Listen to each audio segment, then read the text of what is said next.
dynamic pair. For trials and triumphs they always share. From the West Coast, their voices ring clear. In the hearts of listeners, they're always near. So here's to Sauger and Lexus too, for the courage they bring, for the love they imbue. In the world of commentary, they'll forever stay a testament to bravery, come what may.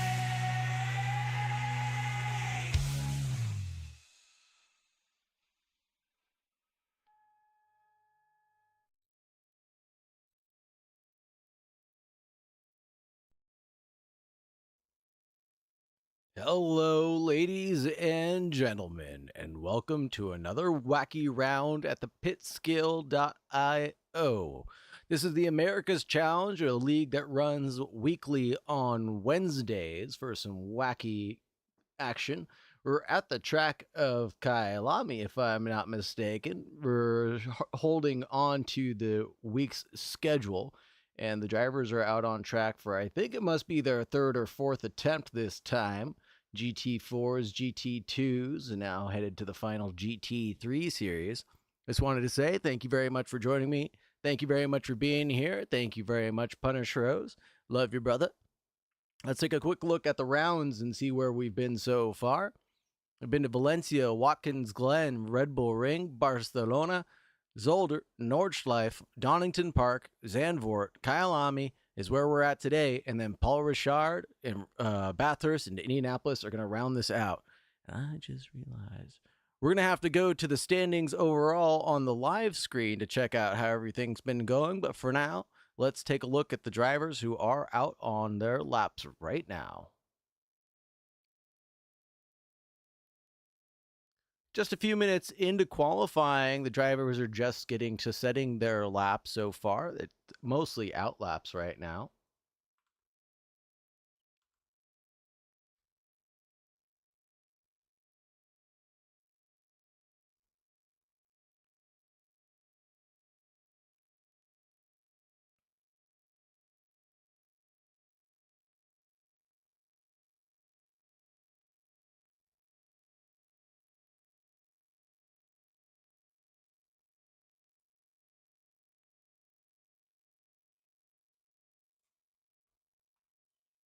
Everybody's just getting settled in, it looks like, as far as I could tell. Nobody's really trying to do anything crazy.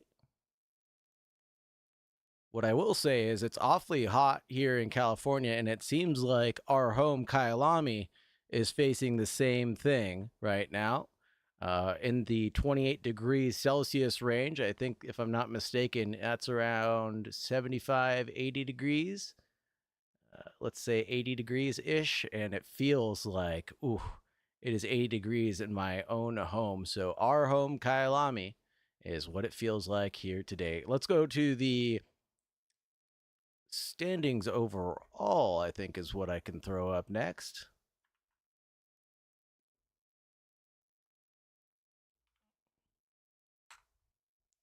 See what the drivers have been up to, as we have a little bit of off here from one of the drivers. We got Caleb Driscoll in P1 with 530, Bruno Levesque with 428, Hector Hernandez in third place, Mike O'Rourke in fourth, Derek Strongs in, let me get that out of the way, sorry. And we got Hector Hernandez, Mark O'Rourke, Derek Strongs, Nick Heisler, Nathan Williamson, Lennon Bromfield, Andrew Tiedemann, Mike Coggs, Henry Ramirez, Andrew Even, Rob Fox, no relation to Coggs. And we got Tom Woodrum and Eric Baker rounding out for the top 15. But on the scrolling leaderboard down below for you guys to keep track with at home, Strongsy says he's donating Peak 5. This is going to be Jake Jensen Van Rensburg's home track week. I'm not so sure. A lot of people were anticipating him to run better than he has been, and I think he's kind of locked himself into a good spot. So hopefully you can get some extra time in on him. And we saw it a little bit of it on Monday evening where, hey, thanks for the follow, Awesome Norwegian. Appreciate you. We saw a little bit of it on Monday. Hopefully the alerts went off too, the alert sounds. Okay. Thank you for the follow, Strongsy. I can hear that the alerts went off. Appreciate that. What I was saying is we've seen it before. We saw it on Monday. What we really thought was going to happen was kind of flipped up on its head because a lot of the drivers ended up defending really hard and bunching up the cars behind and causing some incidences to take place in rear of them. So if you get caught up in a group like that where you're 2-3 cars deep on one of these faster bunches, I really don't think it's going to matter how fast you are. I think it's just going to matter how cool you can keep your head and how you can keep your tires alive to the end where it really is going to matter. Punisher O says he's taking P8 this week. Good luck to you. I know you have it in you, I'm sure, Mr. Borowick. And Strongsy says he's donating P5 in the standings. I don't think so. I don't think you will. Are you even here, Strongsy? I don't even see my boy Strongsy on the leaderboard. Maybe that's why he's donating things. Oh no. Ah, that's an easy one. That's an easy one. So it's free points indeed. I agree with you. Sorry to hear that, sir. Sorry to hear that. Just like that one band, I do wish you were here. Possibly it was 3 Days Grace. I don't know. Maybe it was the Fallout Boys. I'm not quite sure. No, Spy Socks, no! Don't be done for the rest of the season. Thank you very much for the follow, Spy Socks. All you're going to get from this channel, though, is Pitskill IO racing and maybe me playing a little bit of Pokemon mods every now and then. Of course, just the Fire Red one. That's the best one. Looking at the lap times real quick as I got sidetracked. Ethan Huff in P1 with a 42.4. They got 42.7 from Woodman. Henry Ramirez with a 42.8, 42.9 for Emrath. Eric Baker with a 42.9, 42.5 from what I can tell.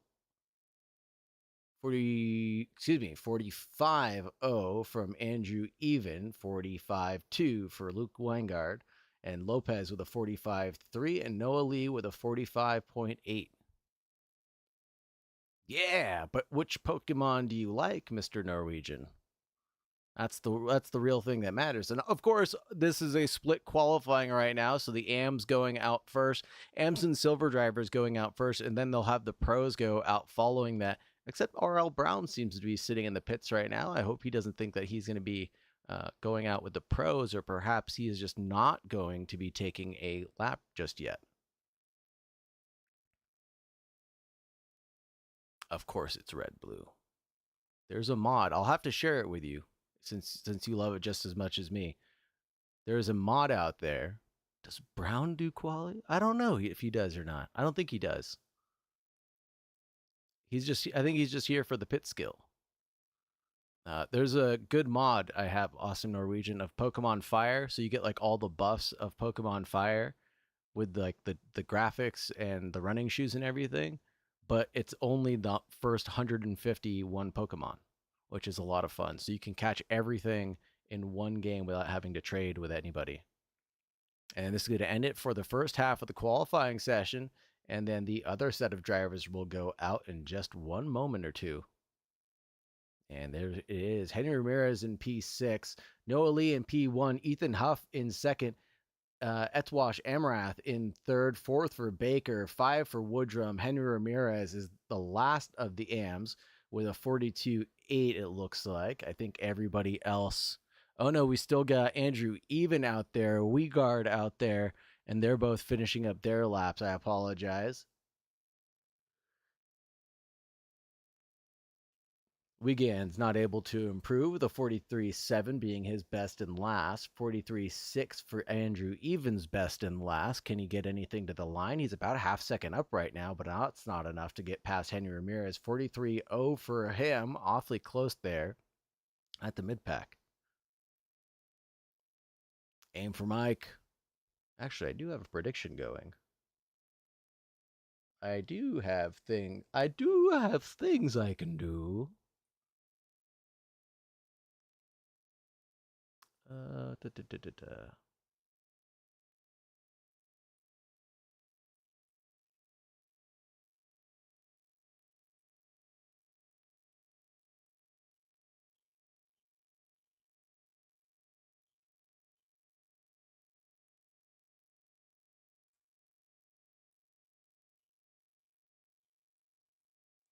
do a prediction real quick. Let's run this one more time. Predictions are out right now. Who do you think's going to take P1 in quali right now?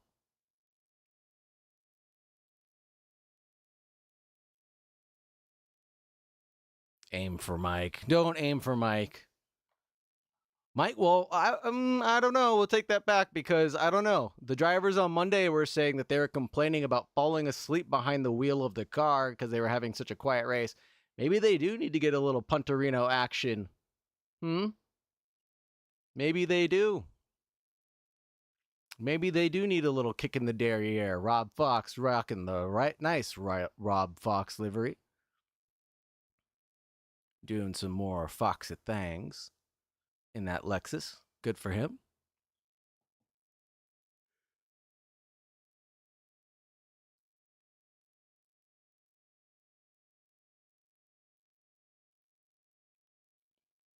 We got one bet so far. What's up, E. Baker? Thank you very much for coming to hang out. Mike Cogs with a 42-0. All right, I don't know. Upcoming rounds. Let's take a look real quick. In the America's Challenge, we've got Kyalami, Paul Richard, and Bathurst, yes, to round it out. And Indy. There's no Indy on this one. Perhaps. And I think that's for the GT4s, maybe? Question mark? Jake Jensen van Rensburg. 141-2 takes the provisional pole right now. And that bumps Lennon Bromfield, Mike O'Rourke, and Hector Hernandez back with Mike Cogs. His time now not looking so great.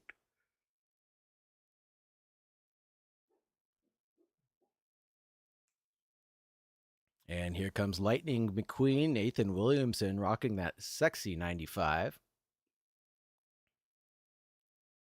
Doing a good job of it. Indy is off season for GT3. GT4 Indy is still part of the season. Copy that. Thank you very much for the clarification there, Mr. Woodman.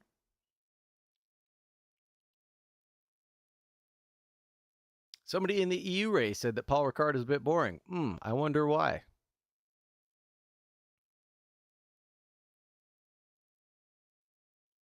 Guys, it's a stupid track. Oui. They should replace Paul Richard with the Bugatti circuit at Le Mans. Done. 41-1 for Caleb Driscoll. Bumps Jake Jensen van Rensburg on his home track back in that 96. So he's actually rocking the 96. And it looks like Nathan Williamson is actually in a 107, not the 96 of Lightning McQueen himself. And Mike Cogs going purple a little bit there.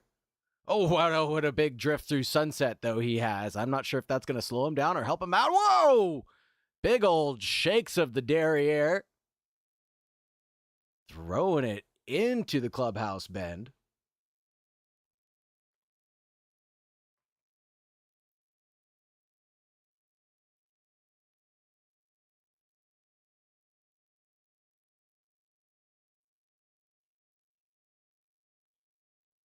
Doing a good job. He's still purple right now, as far as I could tell. He's got the 2/10 that he needs in the bag. He just needs to not do anything silly.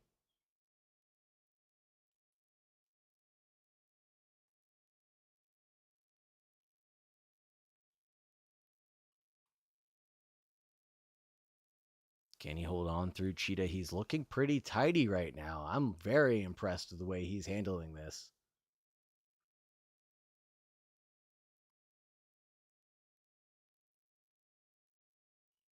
And he gets to the line and goes provisional pole. 140.9 beats out Caleb Driscoll by 2/10 as they just get down to under the minute mark. Wow.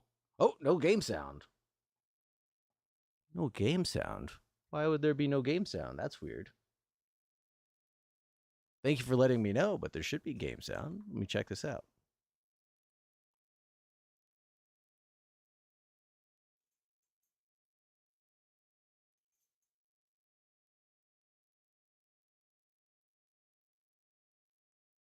Strange.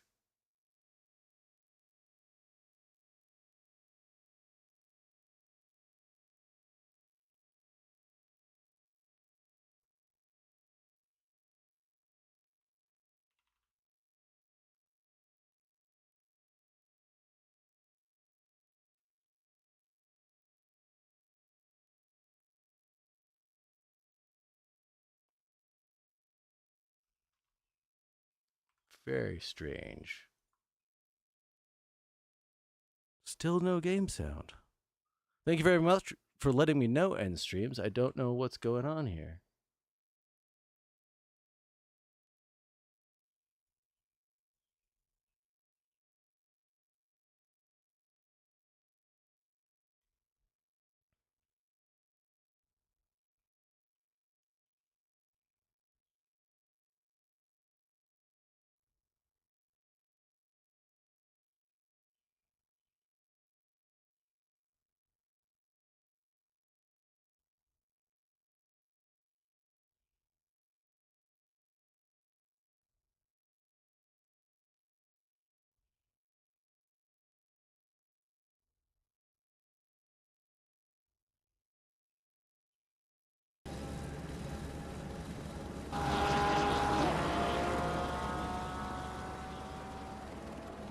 There we go. Thank you very much. Just did not want to comply for just a second. We have sound! Just had to restart everything. No big deal.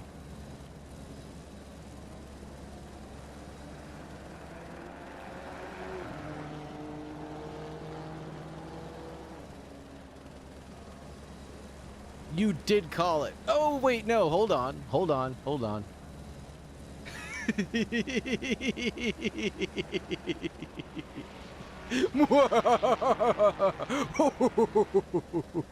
Let's be right back for 1 second. We all laugh at. Well, we all take a moment to laugh at Jacob Borowick as he was bested in the moment of his glory that he was looking to claim. He was unable to do it. He got bumped back at this final lap with Nathan Williamson, I believe, was the one. Who was it actually? Jert, could have been Jert, Hector Hernandez. I think Jake. I honestly think it was Jacob Borowick. No, it was Nate Williamson in that Lightning McQueen car. Oh shot. Oh shoot. Oh shoot. That's so funny. Let's get the tower on for y'all. Y'all can see what's going on right now. What the lap times are looking like. Get the scrolling leaderboards down at the bottom as well.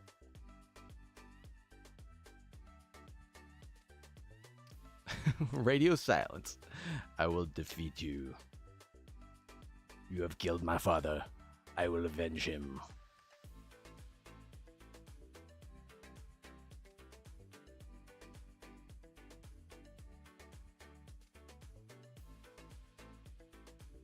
All right, let's get over to everybody's favorite part of the race. Delivery showcase, baby. I do have to give credit to that one person that voted. I don't think Mike did not make it to P1.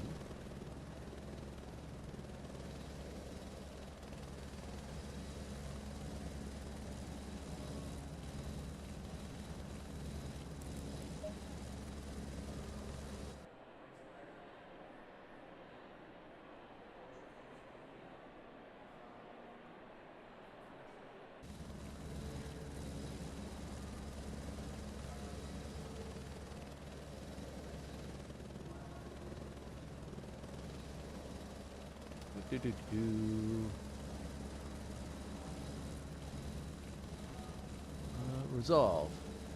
Mike did not take P1. Oh, wait, Mike did take P1. Bing. Someone's getting their channel points from whomever else didn't vote. But anyways, let's get to the favorite thing of the day. Ooh, look at that Tag Heuer livery. Do the livery showcase, shall we? Don't want to deny the people of what they love. Welcome to the America's Challenge. We are doing things 140.9 for Mr. Cogs and his beautiful Tag Heuer livery 105. Then we got the crowd favorite Jake Jensen van Rensberg with his 4 names, not including his middle name, his number 96 South African flagged car. Caleb Driscoll in his iconic black and orange themes. Looking good to go. And we've got Mike O'Rourke in the number 104. A lot of Ferraris at the front, it looks like. Nothing but them. All the way forward. 1, 2, 3, 4. Now Hector Hernandez. Ooh, look at this in this nice little pastel livery. I like it a lot for the Canadian. 103 for him. Lennon Bromfield rocking a Twin Saver. I think that it must be a candy. No, it's flowers? I'm not sure. Jurt Hoogstad in the 112. He's rocking the first of the Hondas. Welcome. And we've got Nathan Williamson in the 107 Lexi, the first of the Lexis. Looking good. And Lightning McQueen's theme, the number 95, is actually the number 107. Jacob Borwick in the 118. He was supposed to be in 8th place, but got pipped at the last second in his BMW. We've got Noah Lee in the number 70, the second of the Lexis. 1.1 second back from the leader. That's the threshold right there. Everybody else 1 through 9 was a second back. Nick Heisler, 110, rocking a BMW. The HP logo reminds me of that Epson logo livery from the GT1 days. Ethan Hauff in the 122. He's rocking it pretty good. And Andrew Tiedemann in the 119, and the back runners of the Ferraris for some reason. Maybe not having the best run at it. Etwash Amaroth in the 114, rocking a carbon livery for him. If I'm not mistaken. Eric Baker in the 126, another Lexi doing Lexusci things, rocking the sexist Lexus. Rob Fox in a good-looking Lexus. I can't tell who's that. Is it the Lion Racing? I can't remember. In the 25, Rob Fox. Tom Woodrum in a South African badged car. Little 116 for him, for the Mad Elves. Henry Ramirez in the 15, 1.85 drift from the leader right now. Andrew Even in the 124 Aston. Oh, Henry Ramirez is not driving an Aston. He's driving a Beamer this time, I just realized. Andrew Even driving an Aston. Luke Wiegand driving an Aston, the number 127. And Matthias Lopez in the 121, driving the Interpol Police McLaren. Got the safety stripes all over it. And R.L. Brown starting at the back of the grid, the number 125. Ferrari may not be OP, but it seems to have a lower skill level ceiling. We'll have to find out about that. What's up, Jose Petey? Thank you very much for coming to hang out, even though you're not even racing tonight. Appreciate you. And thanks to everybody who's hanging out, lurking, watching, wondering what's going on. You guys are awesome. Love to see you guys around. Make sure you get use of those channel point rewards. Get some stupid stuff set on stream. Maybe even get your driver of the day votes in. Or uh-oh, no. What'd you do? Oh no. Oh Lord. Oh, here we go.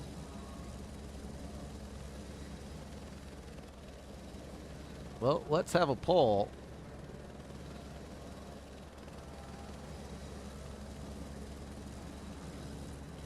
About this. Refresh. Hopefully that poll is running. Will we have a clean T1 staring at Noah Lee in the pen? It's as he stopped paying attention for a moment. And even called that Henry was gonna do it, and he ended up doing it himself. Oh my gosh. Oh, and here we go. The lights are about to go green. Here we go. They drop, and away we go to the front runners. And it looks like Hector Hernandez wants to make move on. Okay. Who is that? That's going to be Caleb Driscoll, excuse me. Yes, it is. Caleb Driscoll on the inside of Jake Jensen Van Rensburg forces him a little bit wide. Thank you very much for the follow. Appreciate you. And Jake Jensen Van Rensburg isn't going to give up this position that easy. He's going to go a little bit deep at turn 4 barbecue, but he's doing all right. And that's Hector Hernandez turned around in the middle of all that kerfuffle, but he's able to go right back on track, pointed the right way finally, as he was hitting the right way at the right time, if there ever was one. Jake Jensen Van Rensburg in P2 right now, now leading the pack behind Mike Cogs.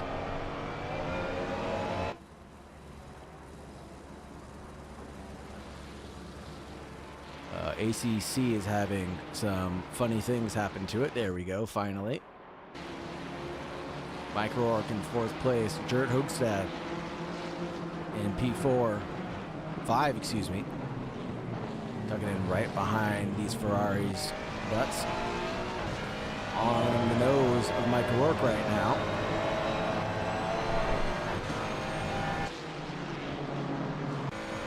We take a look on the inside. No, not quite yet. Tried to force a mistake out of the other driver. Can't do it yet.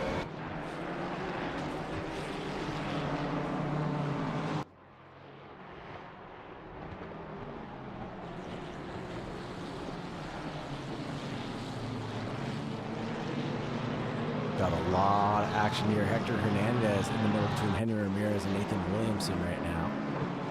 We saw Henry Ramirez really back up the grid earlier in the week, a couple days ago. And he was the king of defense. I wonder if that experience will pay out for him again this time. What's going on, Mr. Peanut 77? Thank you very much for coming to hang out with us. Not much, just doing some GT3 racing. How about you?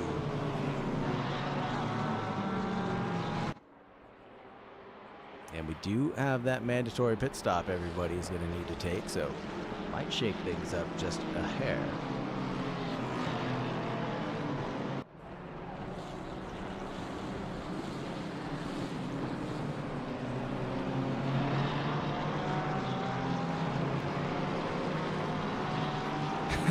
P23 at the moment.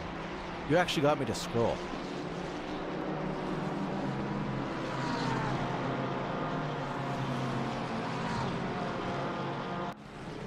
Is Hector Hernandez going to make a move? No, just looking at it. Oh, he might be there along the inside of that Lexus, who's drifting out a little bit wide right now, and this might be it, the side-by-side in through mine shaft after Luke. Nope, it's not enough. The Lexus's top speed just pulling away from that Porsche even after it had the speed in the twisty bits. On board with Nathan Williamson, looking forward at Jacob Borwick right now. Everybody doing a great job of not touching the sausage curves. Nathan Williamson goes off, and it looks like Hector Hernandez went through. Let's take a quick look back at this. Coming through Cheetah. There it was, a little slight off into the dirt and grass, and that just sends him right through. No questions asked. Luke Wiegand is now battling out with Andrew Tiedemann down the front straight, coming down towards turn 1, the little kink we have.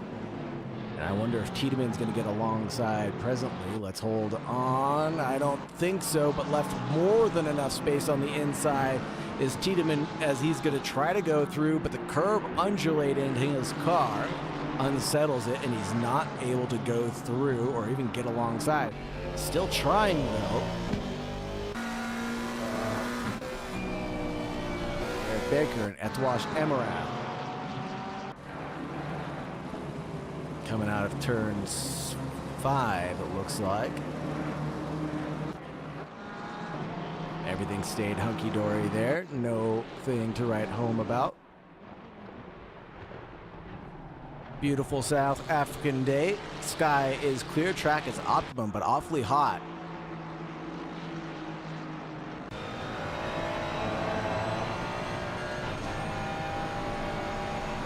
I think a lot of drivers have learned from the week prior and are going to know for sure that they're going to need to take these tires immediately at the halfway point. There's no sense in skipping out. Drew Hogstad in P6 right now. Caleb Driscoll with a little bit of an off there at Cheetah. He's doing all right, holding on to 4th place. JJVRB chasing down P1, Mikey Mike and the J-Funk boys. I know it's supposed to be Marky Mark, but what do we call him? Marky Mark. Oh, here's Borowick on the outside of who is this? Hector Hernandez touching and rumping there at the entrance to turn 2.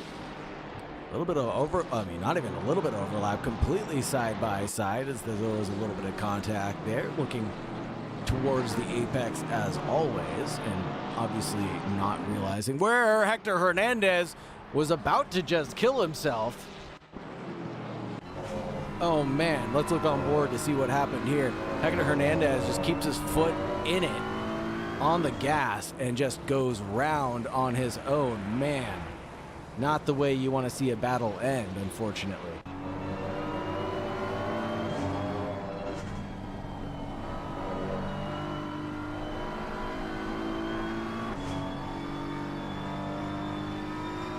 Oh man, not great for Hector. You're absolutely right, Japidi.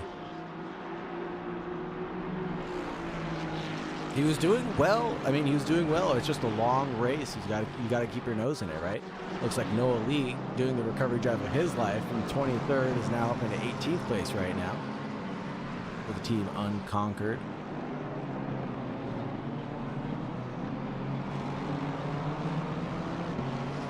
Wow, already up into 18th place after starting last. Very interesting.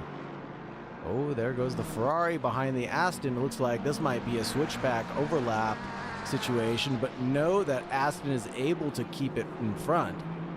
Caleb Driscoll with a 141.3. Both of these drivers ended up going off and into the gravel, and one gets past the other, and then they're back into a battling position already.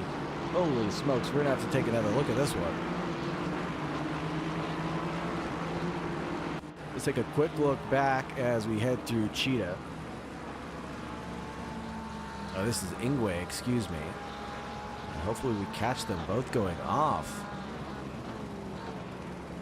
Here it is, they both touch the sausage curb of death and both go off into the gravel and have to recover. Back into the racing line they go to try to recover the battle they're having.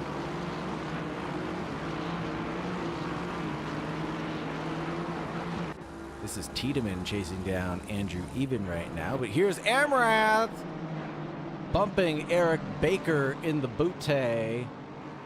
He's able to get going again, thankfully, in the number 11. In 11th place, excuse me.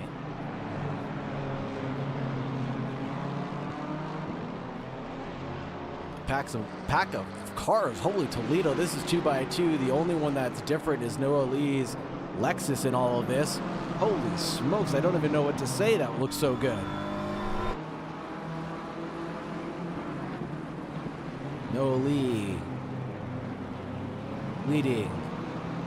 No, excuse me, R.L. Brown leading Noah Lee, leading Nick Heisler, leading Henry Ramirez now, as those drivers were 2x2. Caleb Driscoll ended up losing a few positions, but overall just one. Happened at the start of the race, the very, very, very start of the race.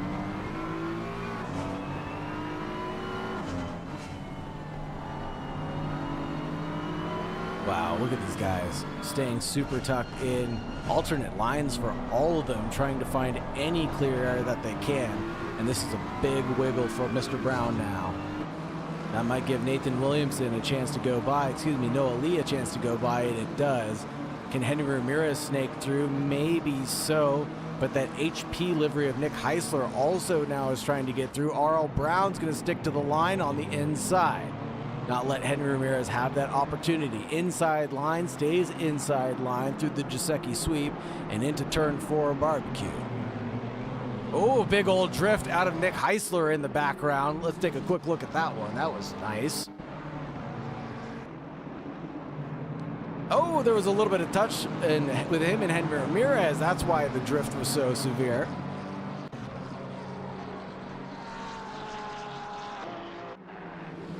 Take a quick look at the front runners again. We've got a lot of action between the three.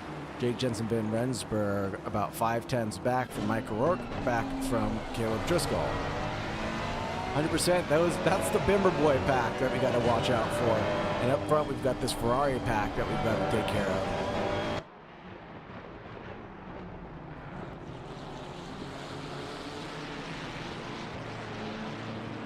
Oh, Brown and Ramirez having a little bit of contact, but everything looks okay right now.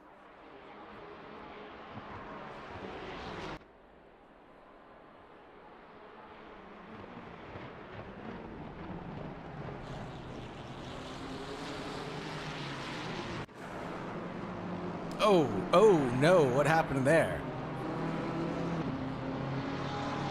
What happened there for Henry Ramirez? Let's take a look at what happened to Atram.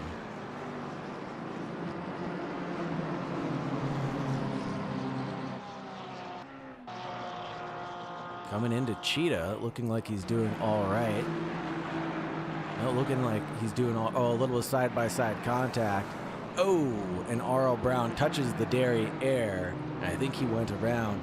Not sure if there was a touch there after the first one, but either way, that's the end of Henry Ramirez's race for now. He's going to be doing a quick pit stop to get that damage repaired and then try to recover what he can.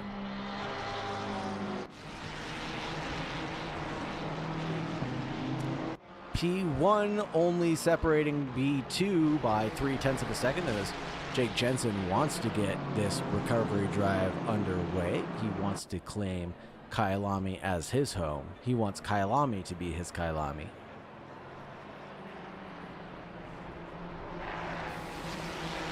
Oh no, just as I said that, the commentary curse kicks out and Mike O'Rourke is able to get past Jake Jensen Van Rensburg. Ugh, man. Not what we wanted to see, man. Caleb Driscoll is going to also be taking a look here on the inside towards T2. And overlap, there's a little bit. That's quite enough, I think. That's more than enough that he needed to have to get to the inside of the corner. But they're still going to stay side by side, and that's a long way to fight Caleb Driscoll for one position. Oh, and it looks like Jake Jensen might snap back on the outside of Sunset, though. They'll have a really good line at the entry to the corner, and these drivers are really holding on. Jake goes through as Caleb got pinched down really hard through Sunset and did not want to slip out far. What a move. Now that's a sexy slice it up. Whew.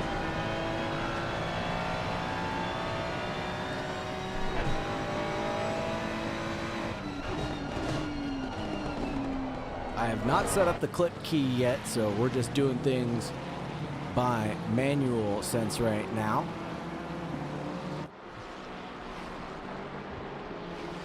Good move by the guy with 3 first names. I agree, Petey. I agree.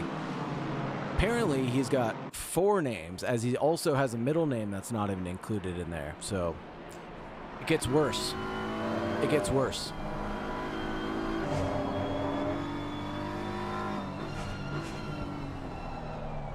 And Jake's not even his real name, he told me the other night in confidence. Quite surprising, I know. I know.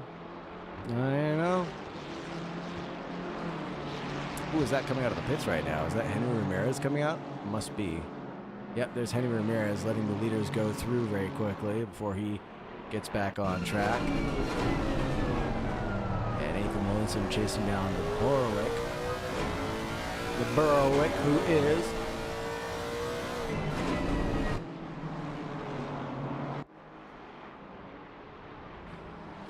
Caleb Driscoll staying tucked in behind Jake Jensen Van Rensburg for now. Let's take a quick look at some lap times.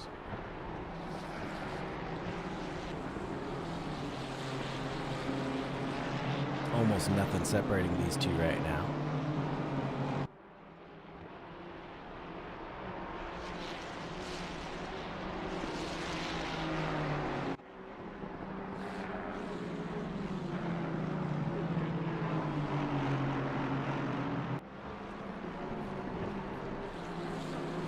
We got a good battle through Sunset and into Clubhouse. It looks like Noah Lee is going to be able to get the move done on Andrew Even Stevens. Very nice. Another position gain for Noah Lee, up into 15th. Tom Woodrum, no! Coming up to the top of Le Coupe. A little touch from the McLaren behind, and that will be it.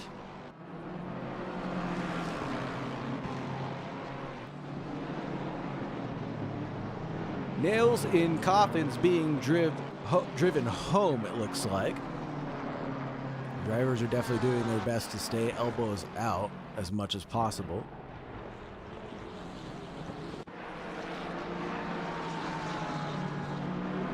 Noah Lee able to get around Wiegand somehow on the inside of Cheetah, it looks like. No, on the inside of Crocodiles. Able to make that happen and then just collected it up through Cheetah.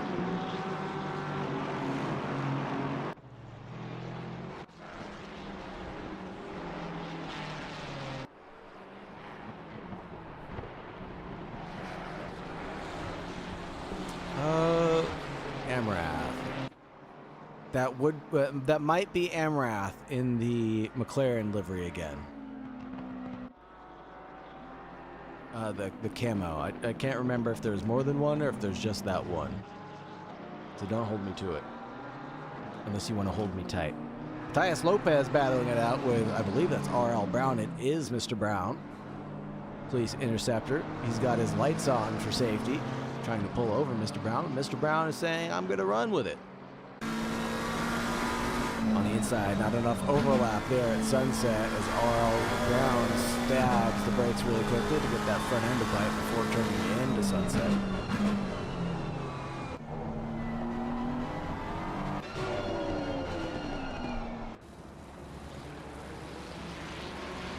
Man, it's hot. Oh, Nathan Williamson having an off on his own. We know what happened there at the end of Crocodiles. Don't even need to see the replay.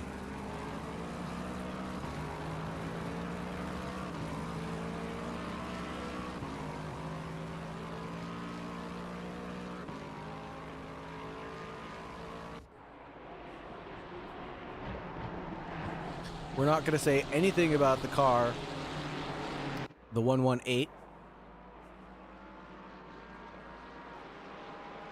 We're not going to say anything about the car in 7th place. We're not even going to go there. Oh, are you kidding me? Are you kidding me? What just happened? Stop it.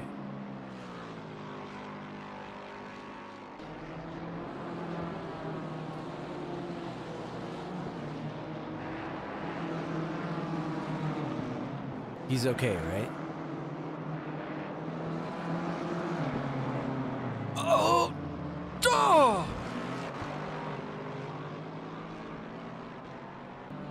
I didn't even say anything. I didn't even say anything. I said that I wasn't going to say anything, actually. As Nathan Williamson and Borwick are battling it out for the elusive 8th position and 7th position right now.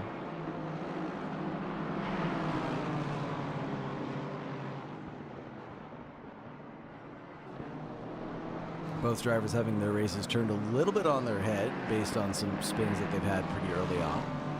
But they got about 11 minutes left before the pit window is optimum for them. Yes, the commentator's curse is in full force today. Not what I anticipated to do, unfortunately. That's really is heartbreaking. Not like this. Not like this. I'm going to make that a meme, a redeem for my channel points. I don't know where to get that from, but we'll find it. Nathan Williamson getting through on no. Not able to get through on Jason Borwick. Yeah, Jacob Borwick.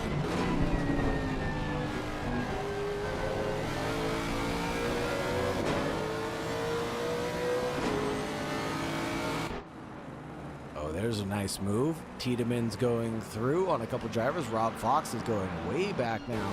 What happened to Mr. Fox? Just having a big old wiggle at the end of barbecue. There's not much you could do there. Dirt was also going slow, a big drift through the S's and back into the wall before going up the hill to Le Coupe, it looks like.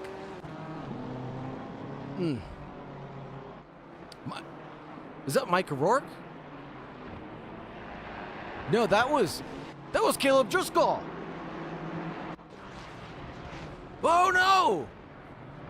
Death all around!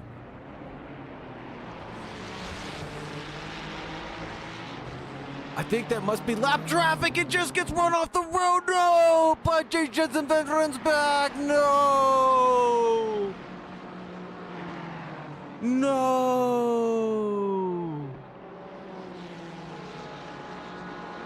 You're going down a path of which I can't follow, Jake.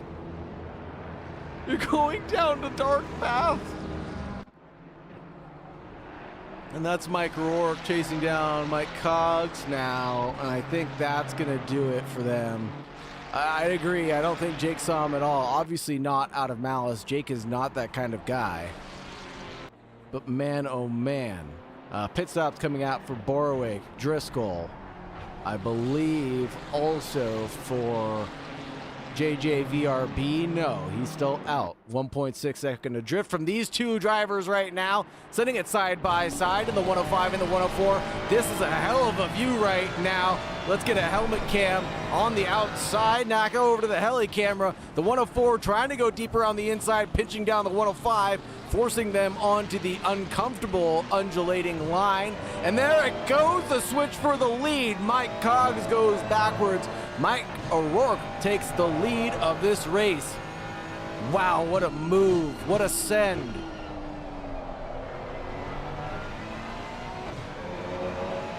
Well-placed vehicle positioning. Now Jake is only 3/10 back from Mike Cogs. That's right, Van Gansberg. Oh, and he goes a little squirrely at the edge of turn 15 and just has to get recollected as best as he can. Let's look at this battle in Quattro right now. This is Tiedemann battling it out with Woodrum, with Noah Lee and Rob Fox all going into the Crocodiles. Everything seemingly okay right now as the two Lexi behind seem to be scattered about for a moment.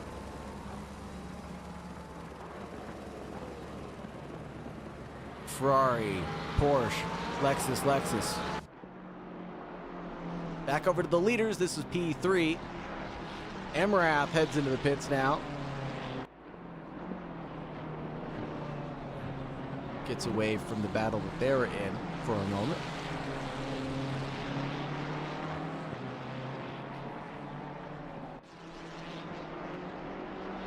Caleb Driscoll, where did you end up?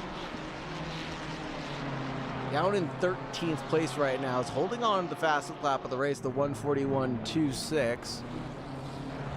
Agreed, if he can hammer time right now, he might be able to pull something out of the bag. Noah Lee getting really frisky over that curb. Playing with fire right now. Here comes the BMW crew from my team in the HP driven logo.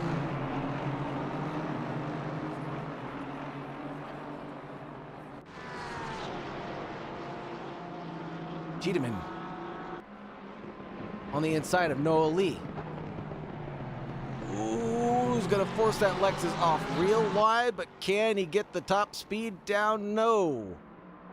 Tiedemann goes through. Noah Lee falls back into Rob Fox's lap, which is lap 14. Not his own personal lap, of course. And the Lexi are going to be ending up side by side as they head towards Crocodiles and through Cheetah. Here's Wiegand. Jensen Van Rensburg enters the pits now, realizes that he's losing a lot of time by himself or battling with those guys up in front. Maybe he can pull out a decent undercut. I hope he can.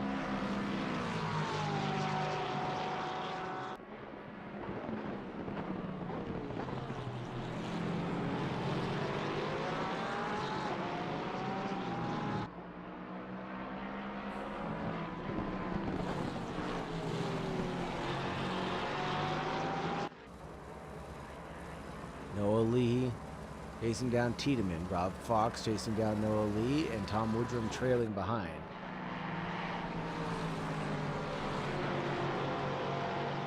The Mad Elf himself.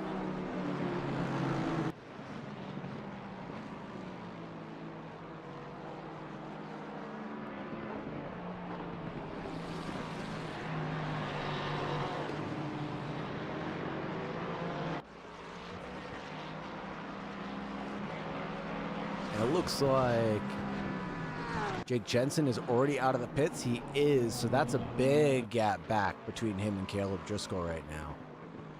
Wow. 7-second pit stop difference between the two of them.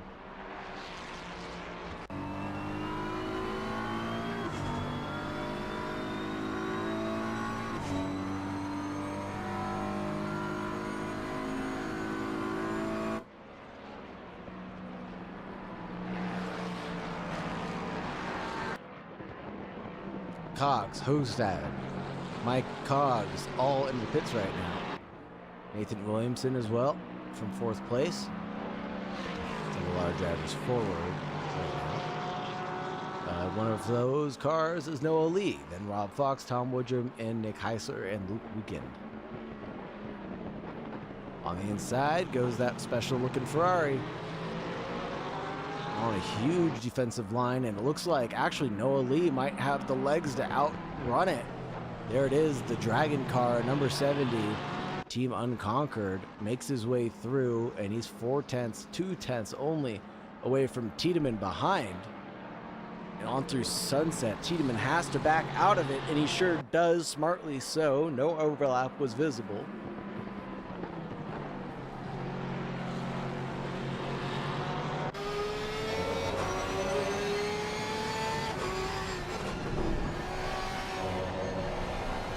Front wing of Tom Woodrum right now. The Woodman himself.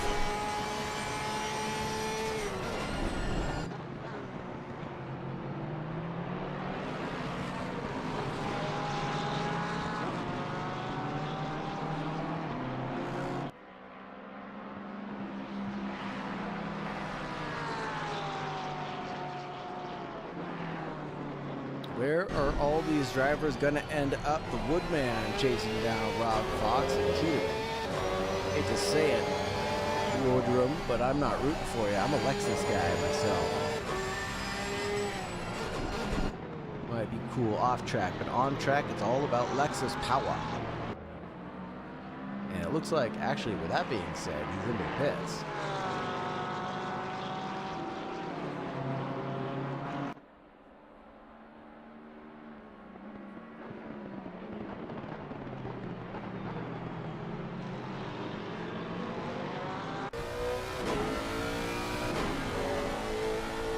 Fourth place right now, Rob Fox. One of the forerunners here, looking at that rear view. Did a good job of shaking off Mr. Woodrum.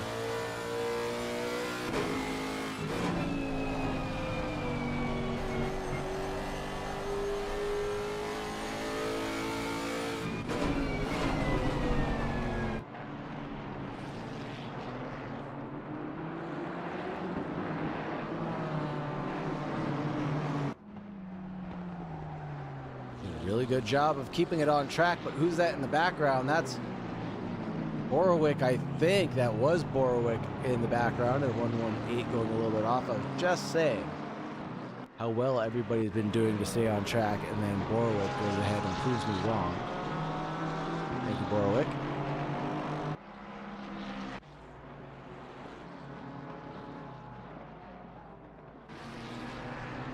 Here's Etwash Amroth.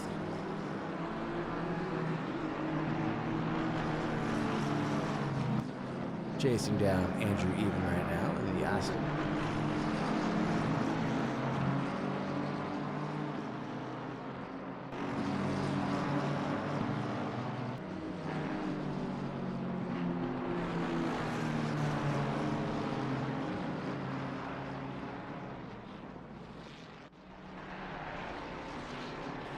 Who else will take the pit stop before the halfway point? I think that's going to be it. Everybody else should be on splash and dash strategy.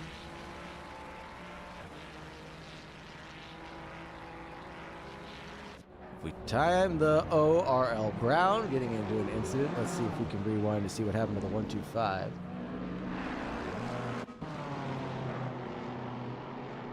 Side by side with the 95, that would be Lightning McQueen himself, Nathan Williamson. As RL Brown's trying to get back over the racing line, the 95 just being a little aggressive there, and then a little tap-a-rooney between the RL Brown car and who was that?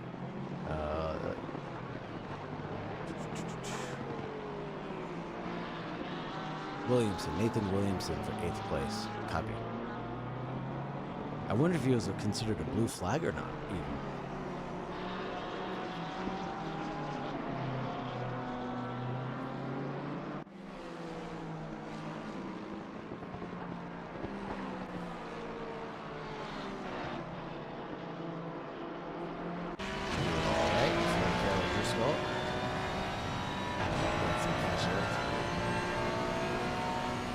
You should know that the first, that's 1, 2, 3, 4, 5, 6, 7, 8, basically 10 cars.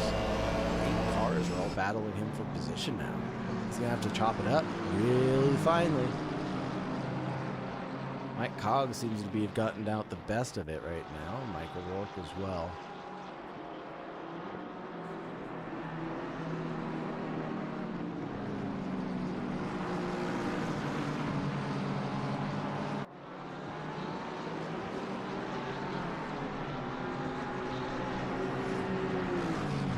Fox is into the pits right now, looks like. Side-by-side action as that's Atwash. Amarath goes through on Andrew Even. At the top turn 11, Lacoute. Mineshaft, single file line, back again, thank goodness. Couldn't handle any more of that excitement.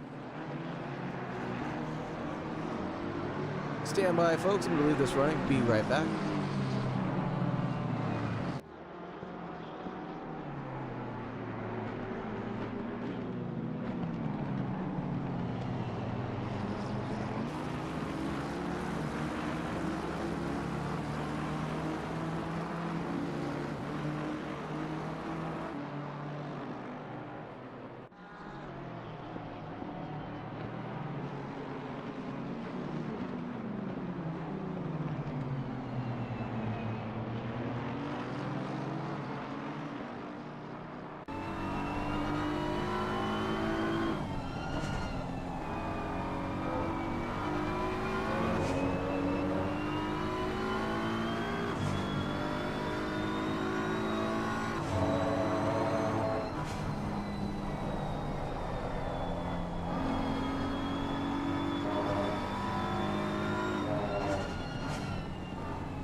Dropsy, what did you do? I left you alone for 5 seconds, and my computer's on fire. What did you do? I'm just kidding.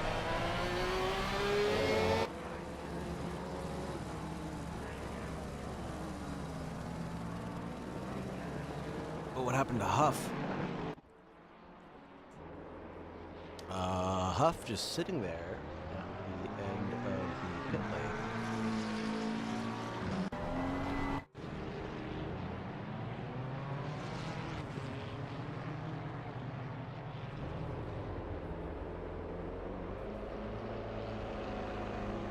I think they're all there was to that. Just waiting for, oh.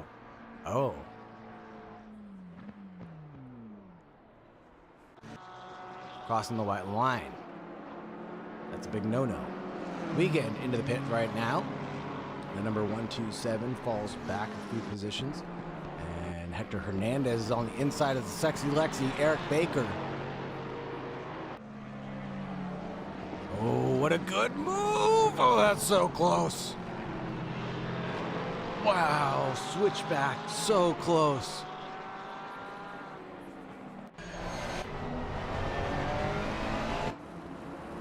Caleb Driscoll chopping it up right now, making his way through. He just got past Wiegand.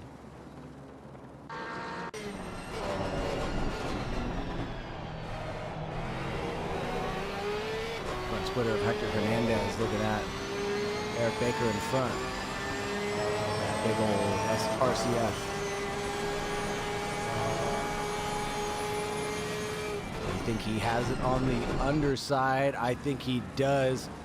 Now, will Eric Baker allow this to happen? I think he's got no choice at this point.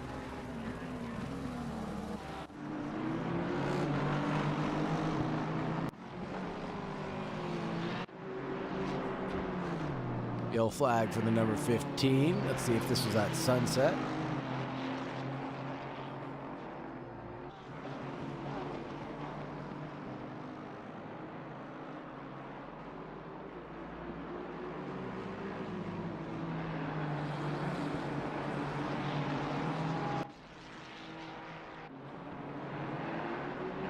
Nothing going there.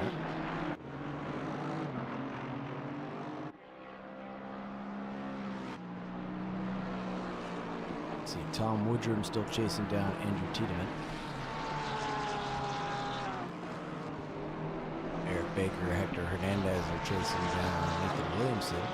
Lightning McQueen in the 107.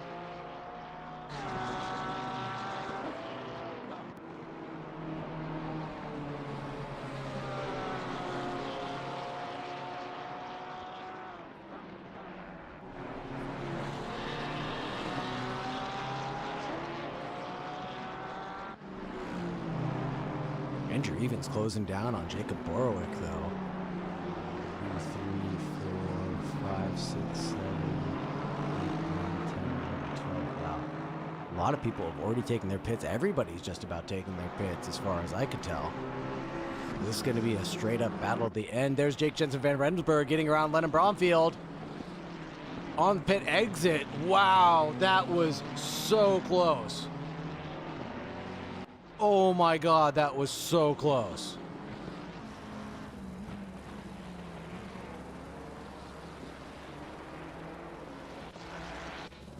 I want to rewind this back one more minute.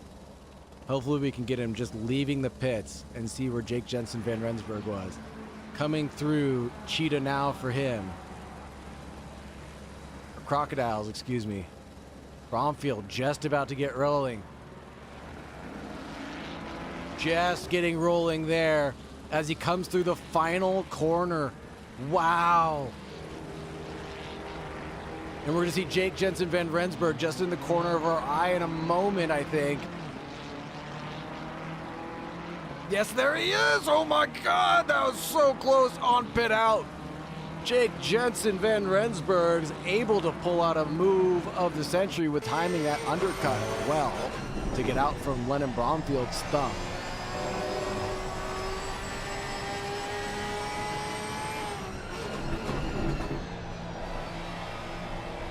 Tom Woodrum chasing down Andrew Tiedemann, it looks like. And Tiedemann's chasing down the HP car of Nick Heisler.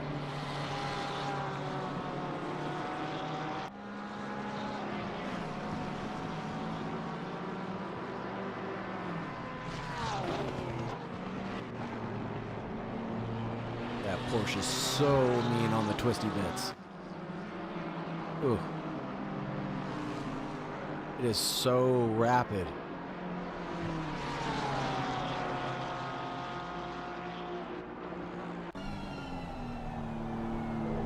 This is Heisler looking back at Tiedemann, looking back at Woodrum.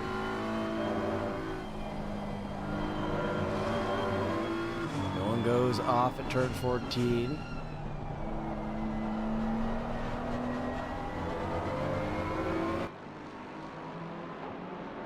And I think that's where Heisler backed them up almost into each other, where I think that we're going to see a bit of a move from the Woodman. Yep, there's the move from the Woodman right behind. Trying to go around the outside of Tiedemann. Goes a little too deep, slightly just so. And that'll be Andrew Tiedemann's position to hold on to. Caleb Driscoll with a 1:41.167, it looks like. Fastest lap of the race being the last lap that he just threw out.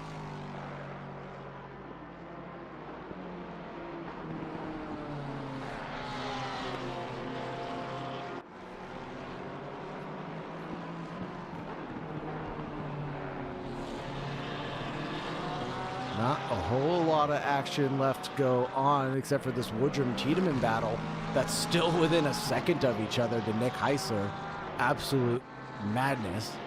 Luke Wiegand in the number 127 having a bit of a moment. Let's check out what happened to him.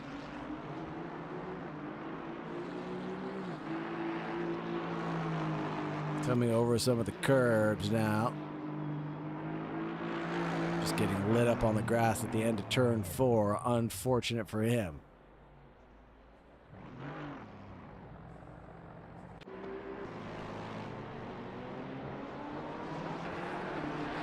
This is the Woodman chasing down Tiedemann and Nick Heisler.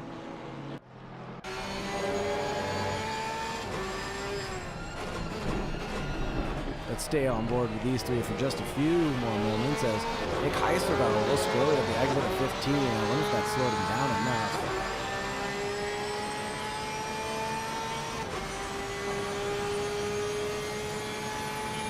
Not quite enough, way too far back for both of them when they checked out.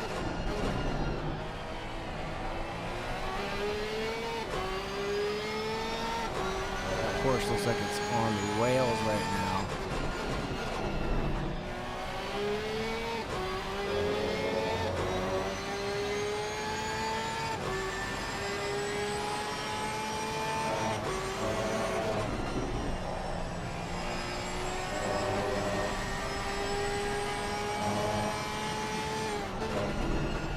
Look at that car control he's displaying. Very nice stuff.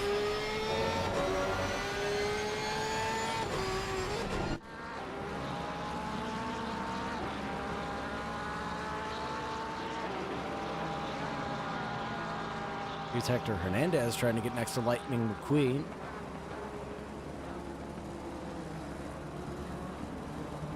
This would be a good recovery drive for Hector Hernandez if he can make this happen. Oh no! Ooh, Hector Hernandez just has an accident going off into the grass. Into the sand pit at the end of Crocodiles. Let's see exactly what happened one more time.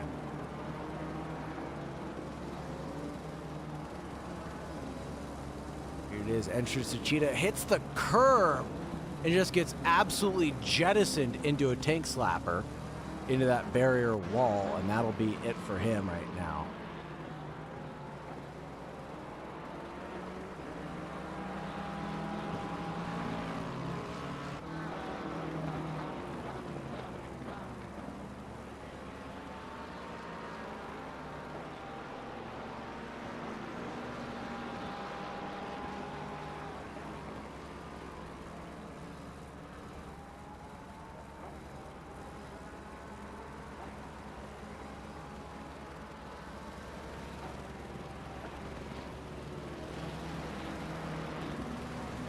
Everything's looking real neat and tidy. Here's Caleb Driscoll trying to get past Andrew Even, though.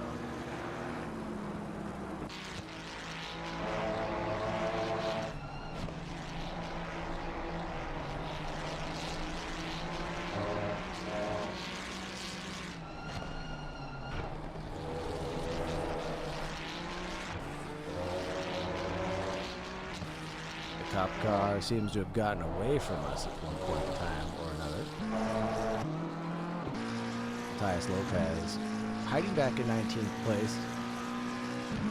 Hasn't arrested anybody yet for civil arrest. Oh, Lennon Bromfield, huge tank slapper, does touch the wall at the very last moment though. Flips it around. Man, commentator's curse really is out this time, more than it has been in a long time.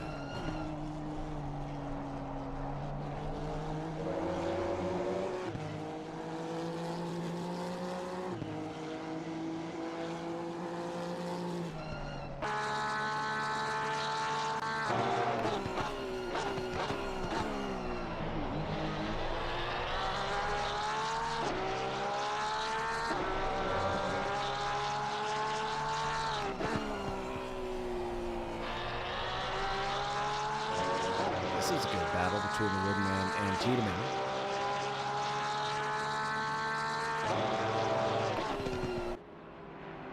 Chasing it down pretty fast.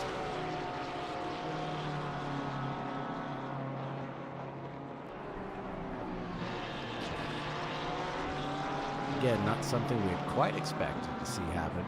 With that Porsche getting along the inside of the twisty bits, really trying to do its best to take advantage of that McLaren when it can.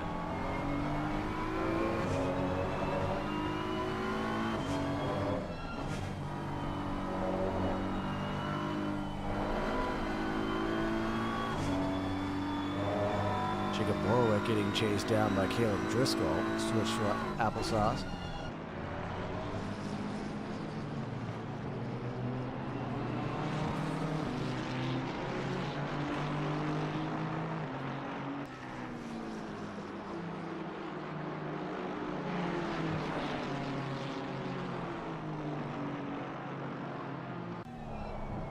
Minutes left on this clock as Caleb Driscoll is probably feeling a little frustrated right now, getting held up by Jacob Warwick. But Warwick is driving his race and doing a good job to keep a man like Driscoll behind for as long as he had.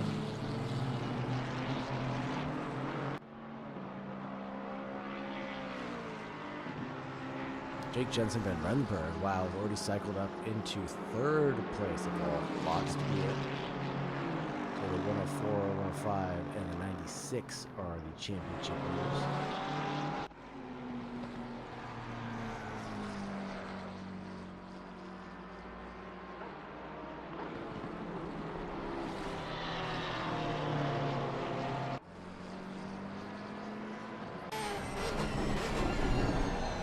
Here it is, here's the battle. So we'll throw yellow for a second.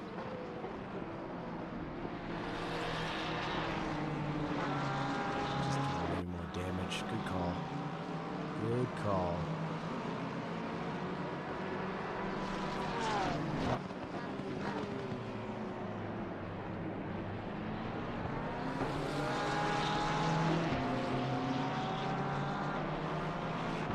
Yep. You're not the only one. The heat is getting to me. The heat is getting to everybody, I think. Caleb Driscoll. 102, 16th place, still trying to chase down Jacob Warwick. Like in last week's event, I just got so ill from being so hot. I can only imagine some of the drivers in other parts of the country are feeling very similarly.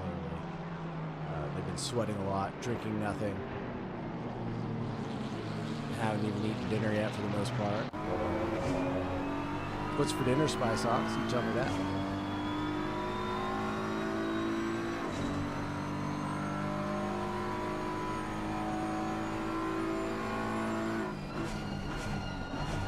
Trying to make a move around the outside. Will it work?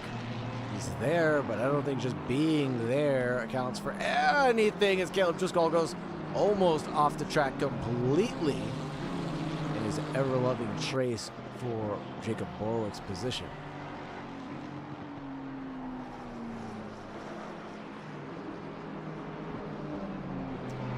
Pasta with some meat sauce today. Nice. What time is dinner, I guess is what I should ask. When am I going to come? I'd hate to be there and the food's not ready, kind of a situation, so just let me know what time and I'll be right there.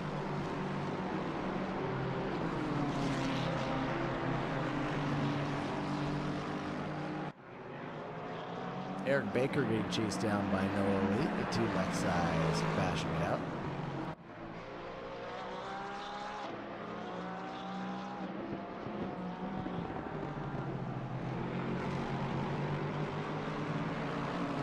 Driscoll, Warwick. This is Driscoll.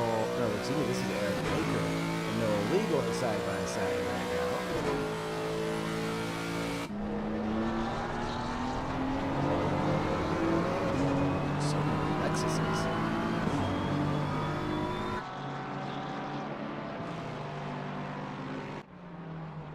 Agreed, it is a nice sound though.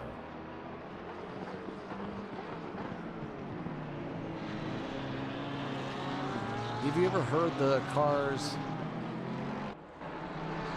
Have you ever heard the cars that, the GTPs, when they're going down pit lane, they're fully hyper?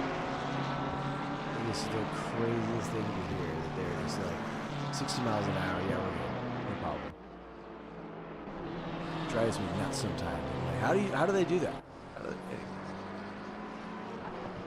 Endo Ranto.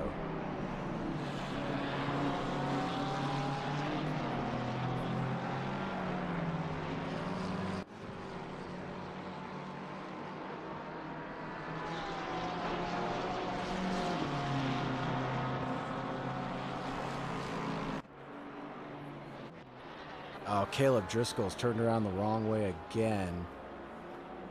What happened to the 102 now? I think this is coming up the hill towards turn 11, right after the S's, yes.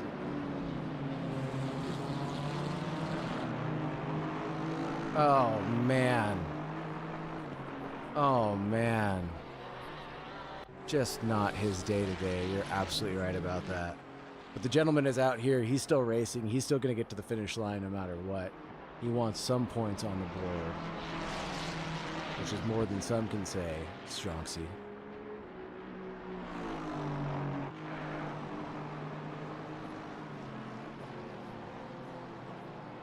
Jake Jensen Van Rensburg cannot close down on Mike Cog. The 104 to the 105, the gap is turned into 8.8 seconds. And the gap back to Bromfield in about 10 seconds.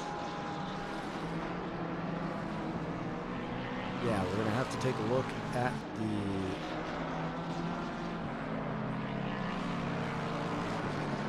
the leaders in just a moment to make sure we've got them in our sights.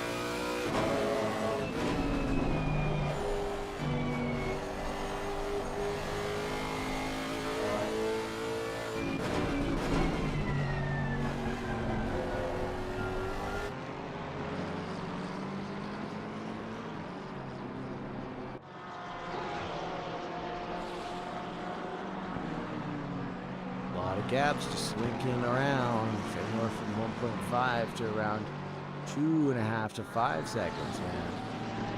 A lot of things just kind of settling in right now.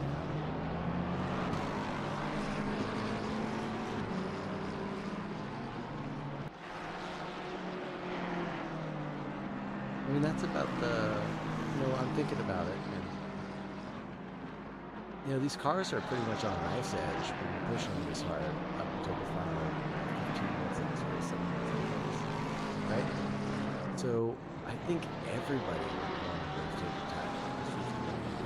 Differences in the data.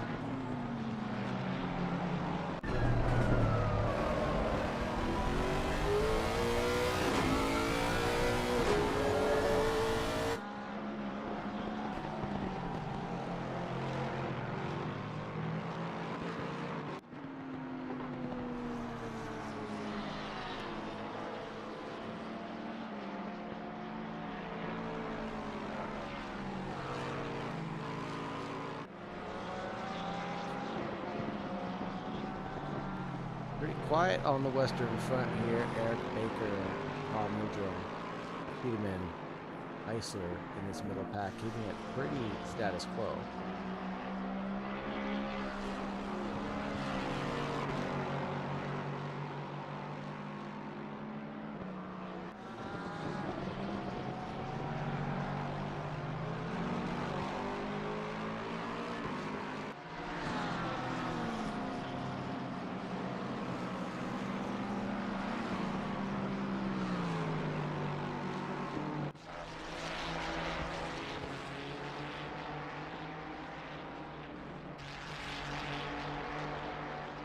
Down to the final 5 minutes of the race, not much still going down.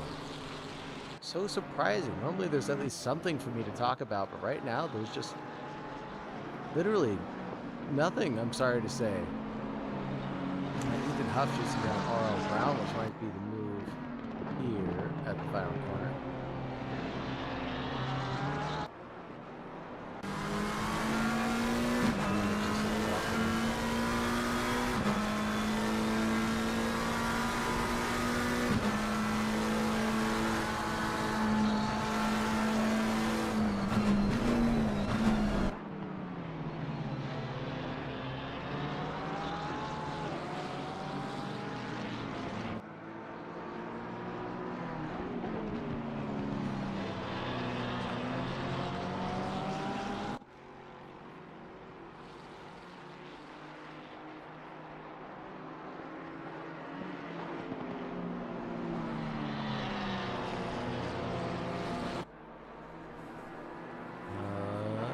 that? That's the Woodman getting passed by.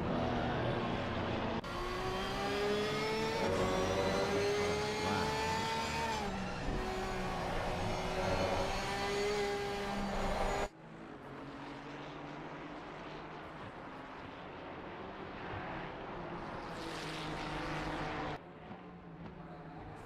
4 minutes left on this epic race finish.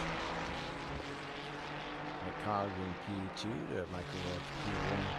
3-net gain overall, 1 and 1 lost. To Cogs and Jake Jensen Van Rensburg.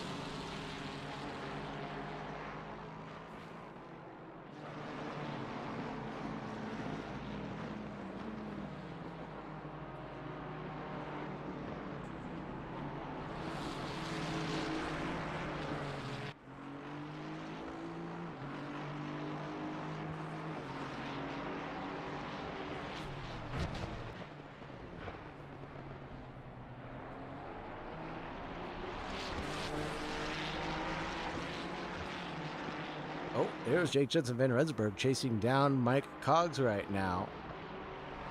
Rob Fox as well getting really close to Nick Heisler. Ooh, almost a bump and rump there, not having anything to do with that yet. JJ VRB wants that position back. He wants a net zero for this event. Knows that he's only going to have 3 more minutes to get it done. That's going to be 2 laps maximum. This lap plus 1 more should be it for the race.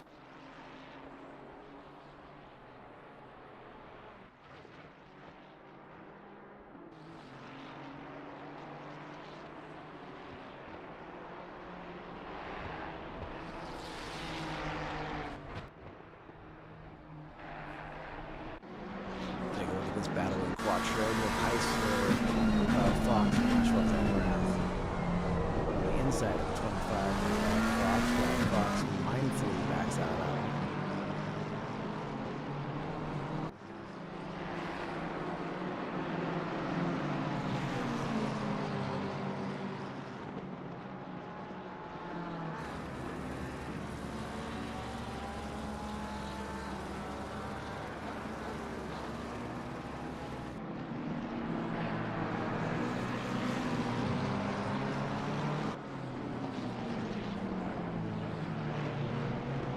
Happens on this final lap now. The drivers are going to get.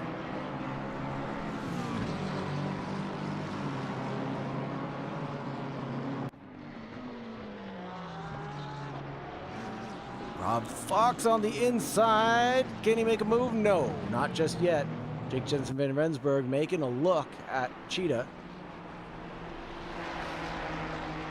Right, man. Leader is on the final lap. Give it all you can. Oh, what happened to Hostad?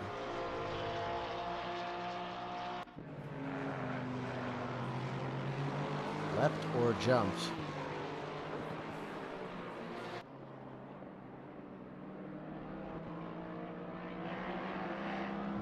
Ooh, just a tank slapper of sorts and into the side of Nathan Williamson.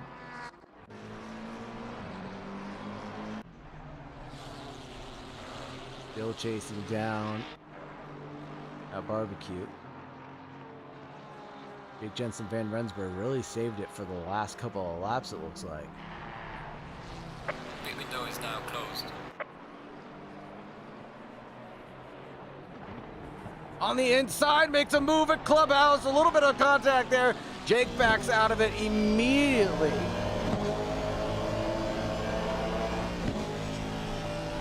Good try, good effort. Had to do something there.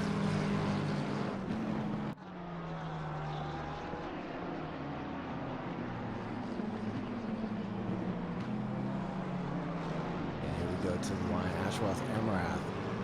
There should be a checkered flag for them, if I'm not mistaken. Nope, 1 more lap out of them.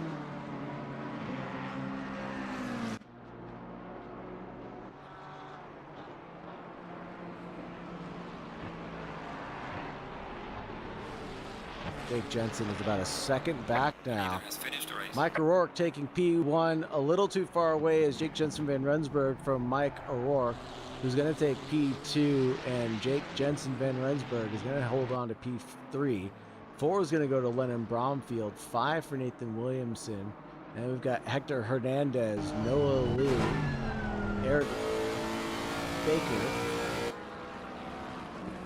Andre Hogstad, Jert Andre Hogstad, and Tom Williamson, Nick Heisler, Ethwash Emirath. And they're going to finish up in 12th place as long as nothing crazy happens in the last couple seconds of this race.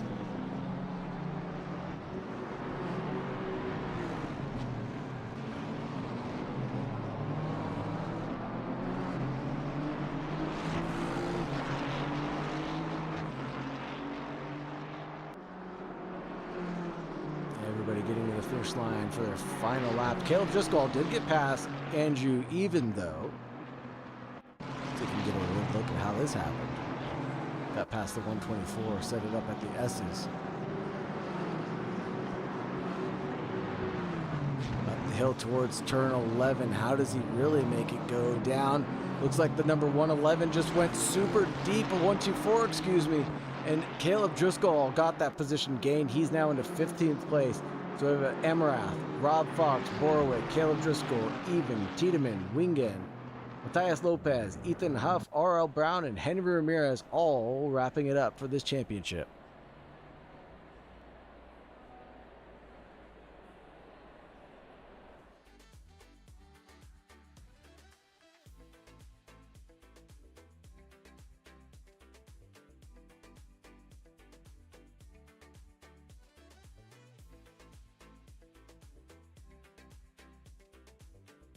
Oh man, what a run at it for everybody. If anybody wants to get in for an interview, please go ahead and go run off to the waiting for interview room. Yeah, I don't blame you. It's late. It's hot for a lot of drivers, so I don't blame you. I'm going to keep the stream nice and short. If we get a couple people in for interviews, that'd be great. If not, oh, we've got Noah Lee in. Big Noah, how's it going, sir? Oh, man. Let's get you over to the chat highlights screen. That was a fun one. Get some of these replays going first.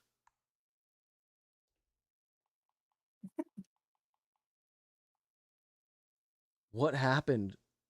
What happened for your race start, my man? Oh man, I just wasn't paying attention on the formation lap. I had Nate ahead of me. He was 2 cars ahead, but like the car was starting behind, and so I was just sitting there dragging brakes, heating my tires. I was pretty close to him. I wasn't really paying attention, and then got teleported to the pits for being too far up. So totally on me. Just a complete like brain fart. Just wasn't paying attention. You know, I was sitting there staring at the tire temps, and then it's like, oh, I'm in the pit lane. Sick. And it definitely wasn't the like I'm in a menu or something type of issue. It was just, like you said, lack of paying attention for a moment. Yeah. Yep. Just a skill issue. Yeah. Oh man, I don't want to say that, but a mental skill issue. Yeah, a mental block for sure. Man, that's got to be frustrating for you. Honestly, it was a little annoying at the beginning. To be like, wow, I felt like I had pretty good pace. I actually beat my personal best on Kyalami in quali, and I had done no practice in the Lexus, so that was pretty cool. Nice. Feeling pretty good. And then, obviously that was a little disappointing, but honestly, that race was so much fun. I obviously ended up higher than I qualified, so I'll take it, right? And really the only disappointing thing in hindsight is that I think that I had pace to get a little further up, especially with some of the chaos and incidents that happened. I think top 5 was on today, but I'll take 7th. You know, it's hard to be mad. Starting top 5, from the pits. that's pretty ambitious if I do say so myself. Top 5 would have been Lennon Bromfield, Nathan Williamson, and Jake Jensen Van Rensburg, man. I mean, you're right. I think I had Nate, but I don't know. I'll have to look at the time. I don't know. This is all just in my head. All Nate has to do is give me a little ka-chow, and he's number 1 in my heart. I mean, any guy that's brave enough to put Lightning McQueen on his door panels is good enough for me. How did the race go? You said you're absolutely right about that. There's quite a few contacts that happened towards the beginning of the race that sent it into a little bit of a madness, but after a while, it just kind of seemed like nothing was going on almost. Yeah, I mean, I think for maybe the top guys, it felt like that. We saw some incidents. I know Hector had a couple, and there was the incident with Caleb, which is super unfortunate. I haven't looked at it, but it sounds like it was just an unfortunate sort of circumstance with cars coming together, which is obviously not great. And I definitely feel bad for those guys to be having that, and some other technical issues.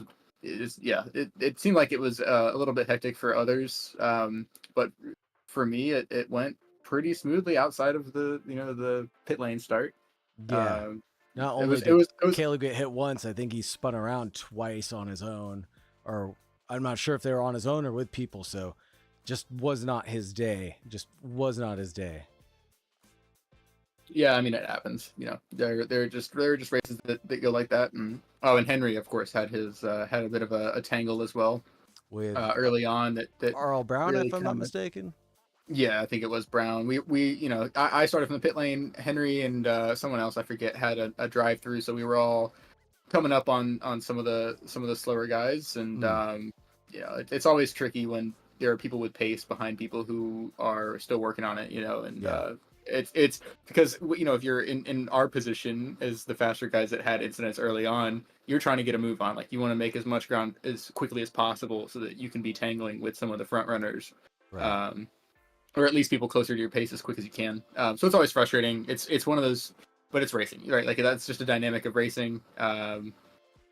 People have different pace, and you just got to kind of figure out where to shoot your shot and how to mitigate some of the risks and things. So yeah, I think that's the incident there on stream that we just saw a 100%. second ago.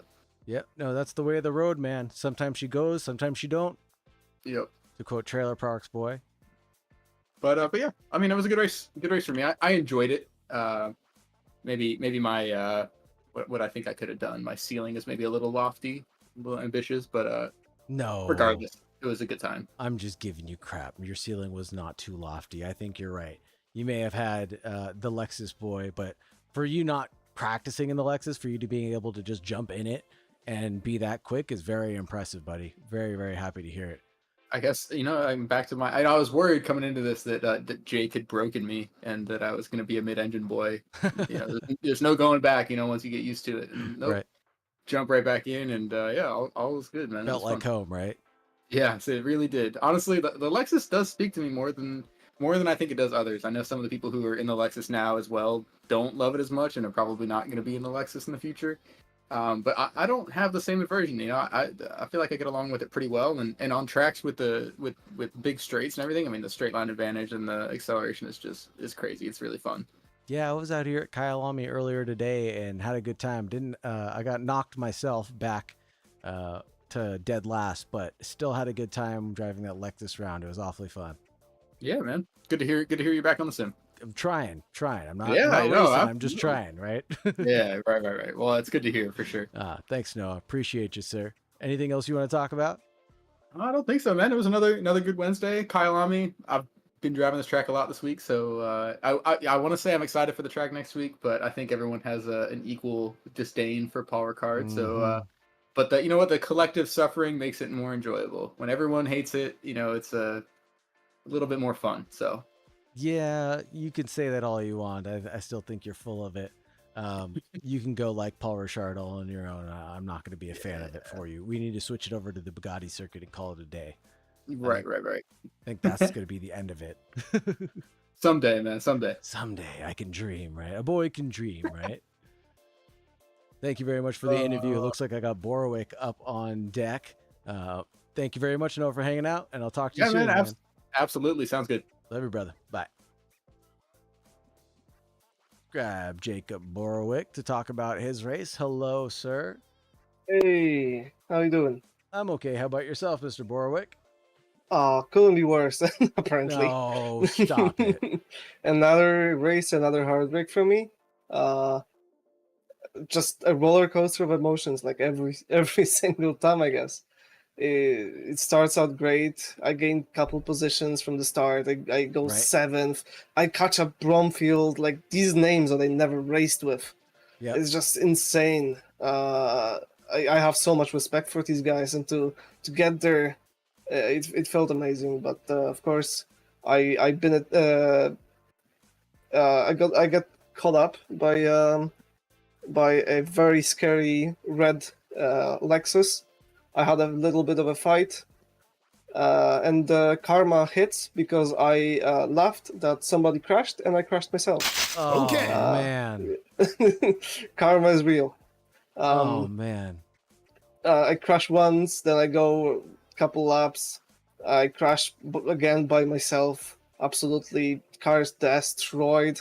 I have to go to the pits and Oh. then wait like a minute and a half in the pit.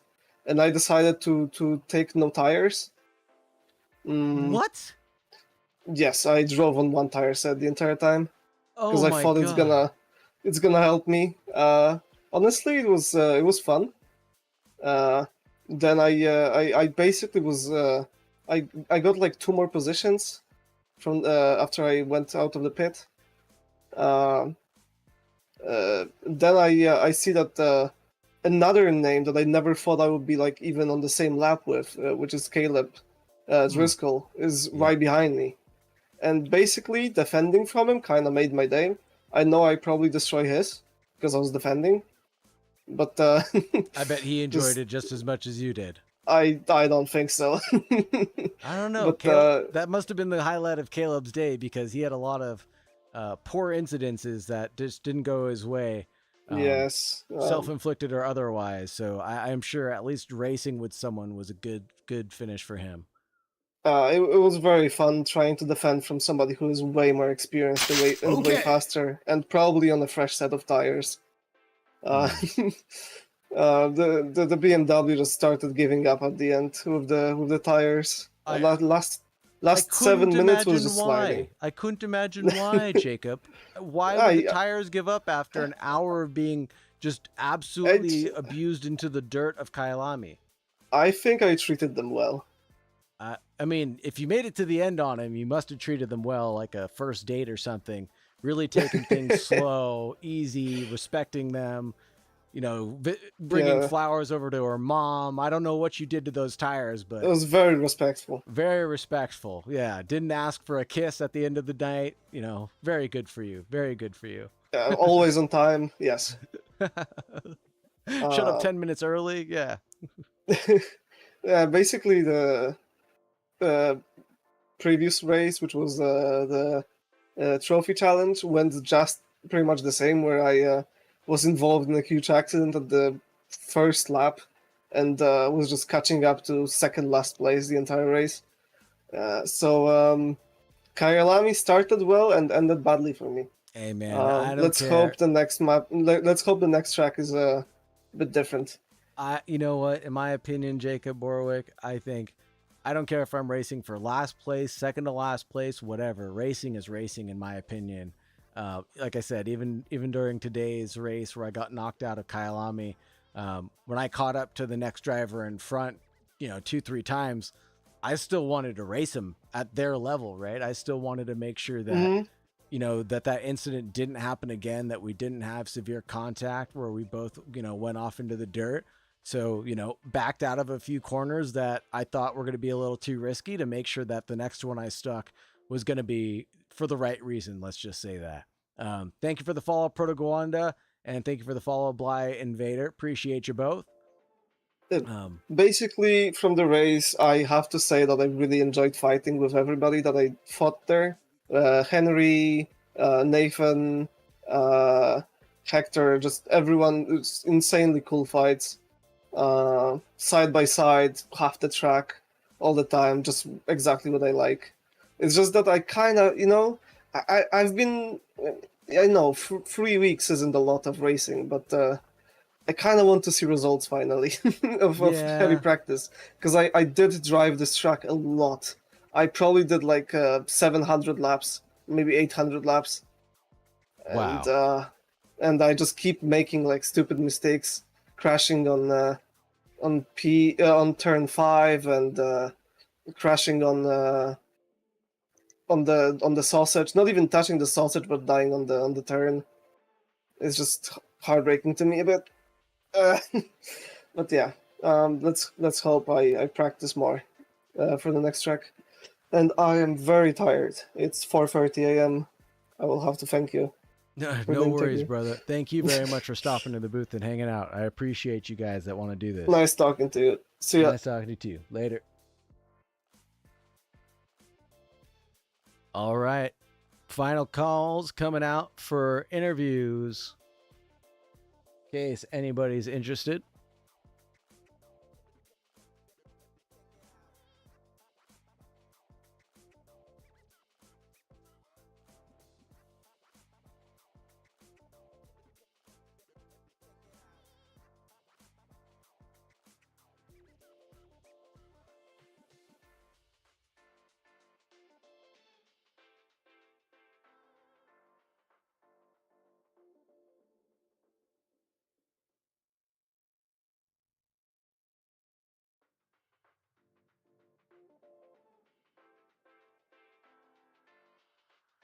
Anyone else? Going once? Going twice? I'll even stick around till the highlights are over.